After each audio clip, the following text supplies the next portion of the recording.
Welcome to the Compositing Overview tutorial that explains how to compose a new scene from scratch. The first step when composing a scene is to load the required elements. For this tutorial, we will use a character and his shadow that we can find in the Plus Drawings folder of the current project, and a background and an overlay that we can find in the Plus Extras folder. As you can see going in the animation room, when levels are loaded, they are automatically exposed in the exposure sheet. One column for each level. Click and drag the column head to change the overlapping order. As we need to work in the exposure sheet, let's put it to full screen, double-clicking on its title bar. The level of the character and his shadow have to be exposed in the following way. They have to start from frame 16, as they will not be visible at the beginning of the scene. To do that, click the dark vertical strip available on the left of the cells and drag them down so that the levels start from frame 16. Some drawings have to be exposed for several frames when the character is standing still. Select the two cells where the first drawing of the BTLV and BSH-TLV animation levels are exposed. Then click and drag the fill handle to repeat the first drawing of each column up to frame 51. All the other drawings have to be exposed at step 2, as the animation was planned as a step 2 animation. Select all the cells where drawings from 2 to 34 are exposed and choose step 2 from the context menu. The walking cycle from 26 to 34 has to be repeated to have the character walking for the final part of the scene. Select, copy and paste these drawings for 7 times.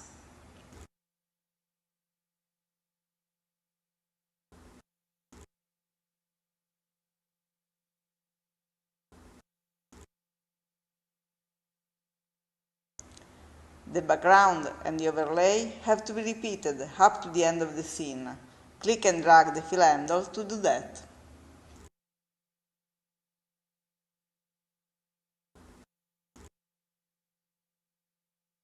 Double-click on the exposure sheet again to get it back to the starting site. We are now ready to animate the scene elements. The first element to be animated is the main character that has to move to the left after he turns around. His shadow will be moved by linking it to the character. Go in the stage schematic and connect the shadow level to the character 1.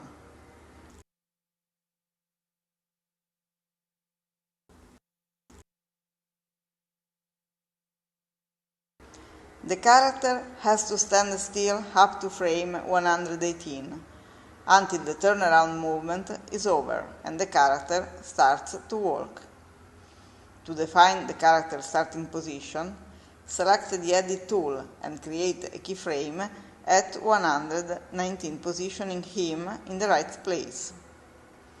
Move to the frame number 259 and create the ending key, moving the character to the left.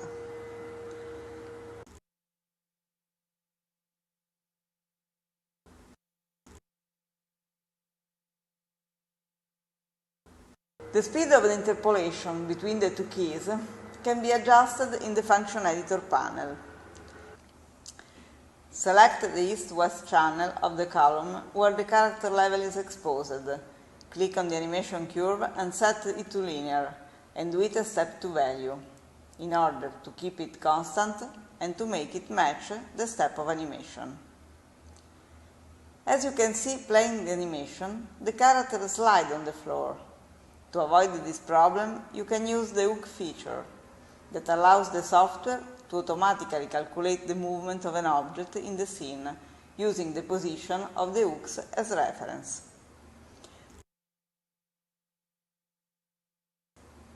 We have to select and delete the column keyframes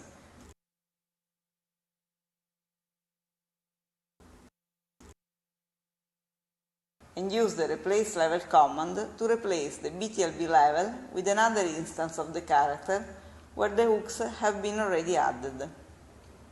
Refer to the specific video tutorial to know how to apply the hooks. Note that using the replace command, we don't need to adjust the level timing again.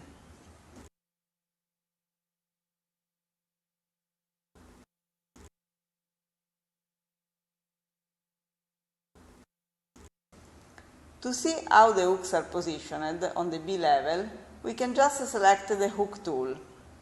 The hook is positioned at the base of the foot resting on the ground.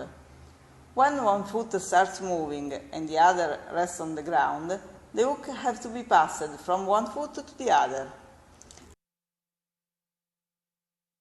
In order to allow Toonz to use the hooks to let the character move, you have to go in the stage schematic and click and drag up the double arrow button to replace the B center with the 1, which means to use the hook 1 as center of the drawing. As you can see, the BTLB level will suddenly change position as the hook 1 will move to the center of the work area. Now we just need to position the character where we want the movement starts, and the animation is automatically created.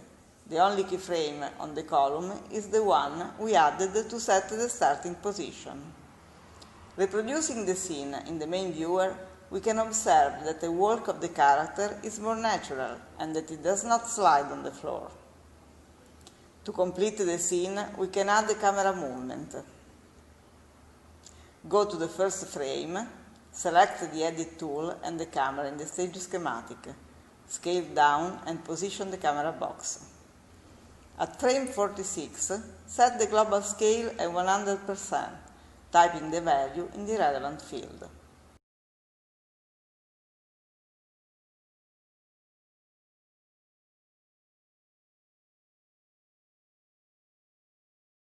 We can check the animation from the camera point of view, clicking on the camera icon in the main viewer.